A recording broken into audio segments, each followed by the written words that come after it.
Drama serial मेरी ज़िंदगी है तो जिसमें आप देखेंगे कि घर में फलक और इश्तियाक की शादी चल रही होती है। सब लोग बहुत ज़्यादा खुश होते हैं, लेकिन आयरा के दिल में मुसलसल कामयार की याद सताई जा रही होती है। वो उसका शिद्दत से इंतज़ार कर रही होती है, लेकिन कामयार उसे कहीं भी नज़र नहीं आ रहा होता। इतने में हाल में कामयार की एंट्री होती है। आयरा ये देखकर बहुत ज़्यादा खुश हो जाती है कि कामयार आ गया है, लेकिन कामयार आयरा की तरफ देखता ही नहीं और उसे इग्नोर कर देता है। आयरा बहुत ज़्यादा परेशान हो जाती है। शादी के इस खुशी के माहौल में भी आयरा बहुत ज़्यादा परेशान नजर आती है। कामयार इश्तियाक और फलक को शादी की मुबारकबाद देकर उनको फूलों के गुलदस्ते देकर वापस चला जाता है। वो आयरा की तरफ देखता तक भी नहीं। आयरा को ये बात बहुत ज़्यादा खटक जाती है कि आखिर कामयार ने ऐसा क्यों कर रहा है। इधर इरफान साहब भी यही सोच रहे थे कि अगर कामयार यहाँ पे आ गया तो कहीं ऐसा ना हो कि पहले की तरह बहुत बड़ा हंगामा कर दे, लेकिन उनकी सोच के बिल्कुल बरक्स हुआ।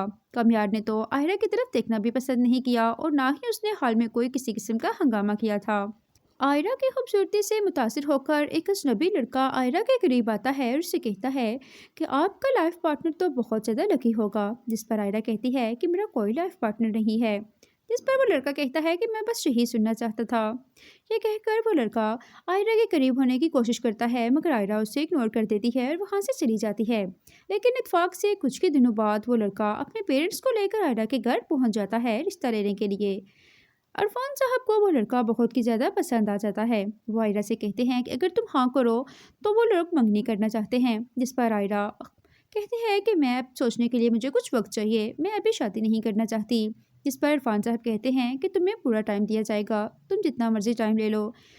लेकिन आयरा की बहन फलक उसे तंज करती है और कहती है कि मैं अच्छी तरह जानती हूँ कि तुम कामयार को पसंद करने लगी हो, तुम उसकी वजह से शादी के लिए हाँ नहीं कर रही, और ये बात तुम अच्छी तरह जानती हो कि बाबा को वो लड़का बहुत ज़्यादा पसंद आया है। जिस पर आयरा कहती है कि अगर ऐसी बात होती तो मैं पहले ही बाबा को इनकार कर देती, लेकिन मैंने उनसे टाइम मांगा है।